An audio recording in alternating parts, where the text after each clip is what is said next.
All right, gentlemen, introduction to Gran Turismo 7. Oh, look, it's my car. Is it? Let's see. Is it my car?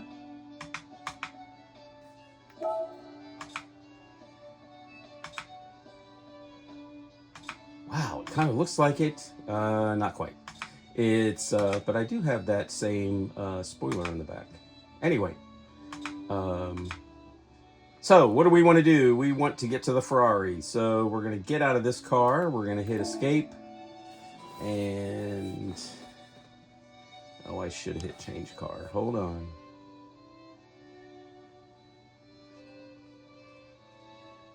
So this is the main screen for GT7. You have your various dealerships and tracks, and we're at the garage right now, and we're going to change to the Ferrari. So we're going to hit change car. We're going to select. Now these are all listed by performance points. So the higher the performance points, the more capable, I guess, the car is. So here's our 296 GTB. It's a 2022. There it is in yellow. All right. So once we have our car, it's 694 points. We're going to get a track and we're going to race on it. So this is 793 horsepower. I think part of that is because it's got a battery, so it's a hybrid. So it's mid-engine, rear-wheel drive, turbocharged. Okay, we're going to go to our world circuits. These are divided up in between North America and South America, I guess. And then Europe, and then Asia/Australia. All right, so we're going to go to Europe.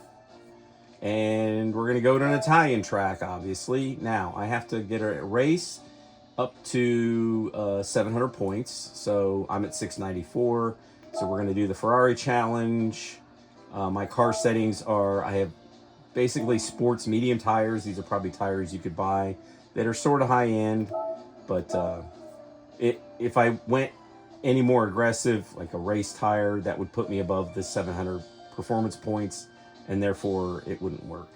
I'd have to drop something. So 700 is the limit. I'm at 694, 6, whatever. All right, so this is an Italian track. It's Monza. Everybody remembers the Chevy Monza, which is what it was named after.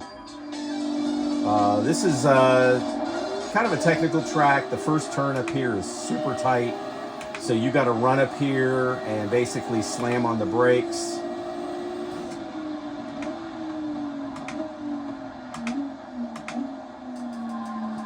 Tight turn here. Now remember, this is mid-engine, so the engine is sitting behind me.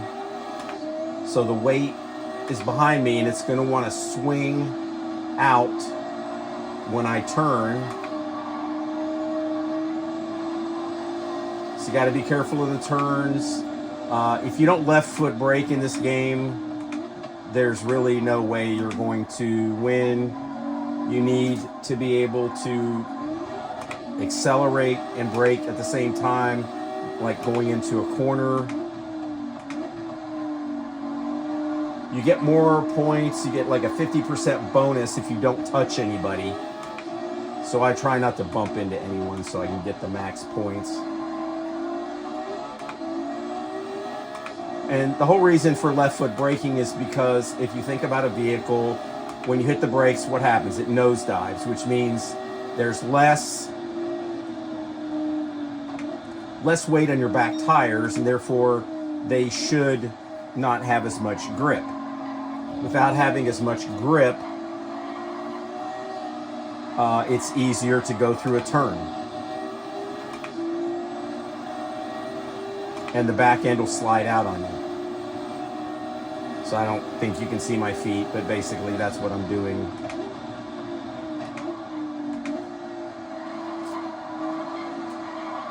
So we're coming up to the final straightaway here. We've already went pretty much around the track.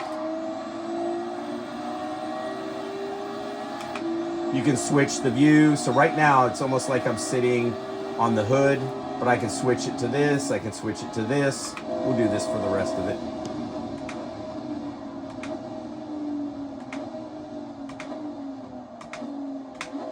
back to that tight turn. Just have to be a little patient here. Now, some things about the screen. If you notice on the left, it gives you the time, or, well, tells you what place I'm in. I'm in 7th place. I'm down by 14 seconds. Now it's 13, which means I'm gaining on the leader. I'm half a second behind this guy.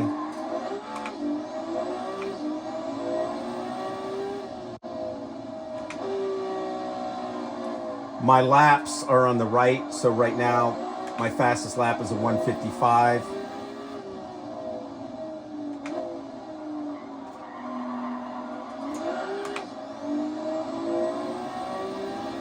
And eventually, probably after this second lap, it's going to give us the lap leader.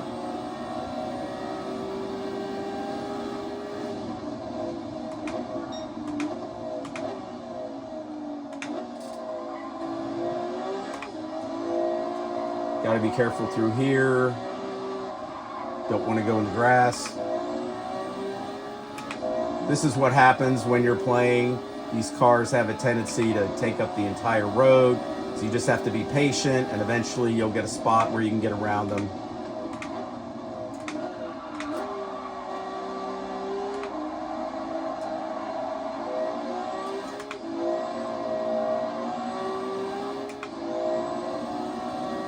So S. Bishop is the lap leader, but I just took my second lap, and guess what? I am now the fastest on this course, which is pretty typical.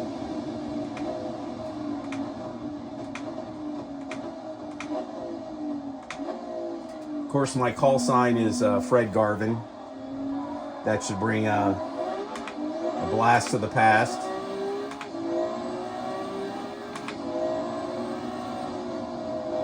So I'm only down 3.5 seconds right now. I'm in 2nd place. And I'm just racing against, the computer at this point.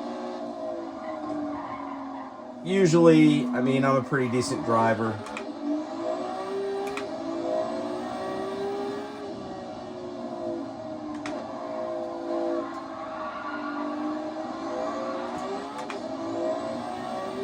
Usually I can beat these. There's some built-in races that tell you that they're very challenging, but obviously the more challenging, the more points you get.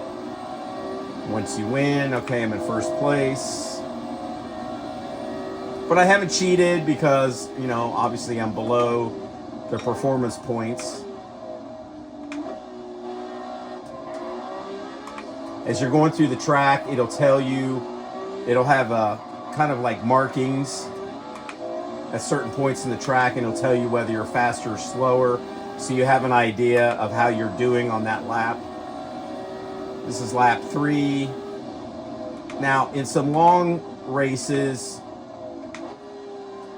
you have tire wear and you'll run out of fuel, but a short race like this, they don't do anything like that. But if so, like there's some races that are an hour and you have to prepare to pit. There's also times when it'll rain, so you have to be really careful about that. And then if it does rain, then you have to switch. Well, it's a good idea to switch to your tires that are what they call intermediates or heavy rain. So what you'll do is you'll pit.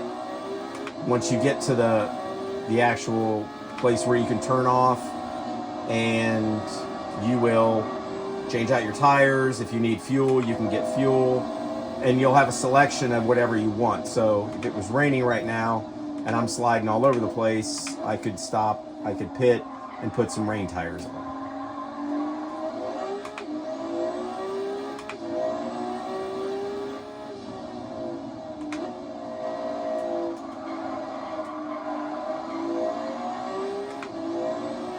So my wheel and pedal setup, they're a Logitech RS.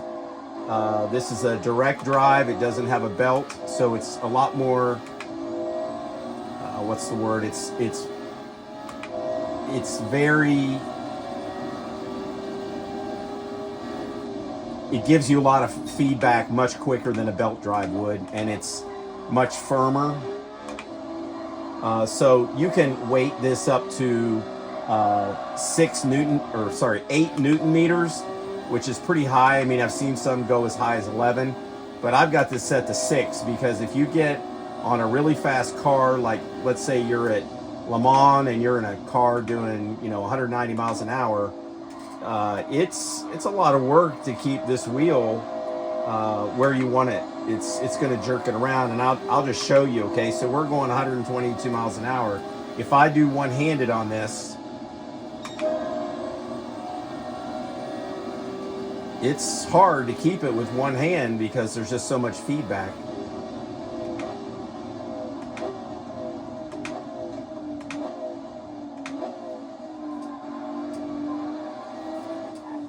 All right, this is the final lap.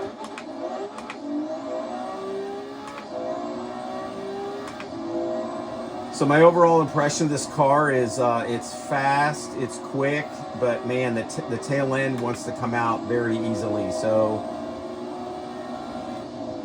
you got to kind of play with it around the corners if you want to go fast. But isn't that racing? Racing's all about the corners. It's not about the straights. It's about braking at the right moment, applying enough brake pressure, and getting around a corner as fast as you can. Now, I have this set up so I know what the line is, but I'm not really paying attention to it, to be honest with you. I know pretty much where I should be, and I've got such a big lead that now this is a braking area, so I'm kind of cheating in a way because I know when to brake. I could turn that off if I wanted to, but I'm just lazy.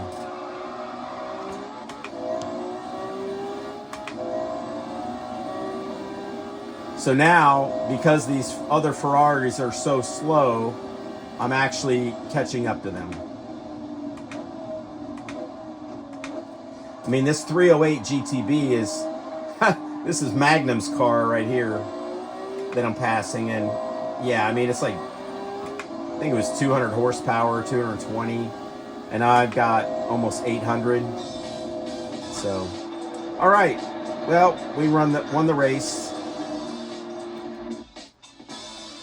And then it'll show you your times. It'll show you the person that came behind you, how far behind they were, 20 seconds. There's me. I won the Ferrari challenge. I got a clean race bonus. It didn't hit anybody. If I wanted to, I can rewatch the race from outside.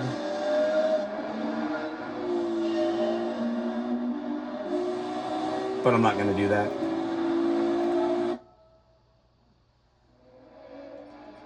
And we're done.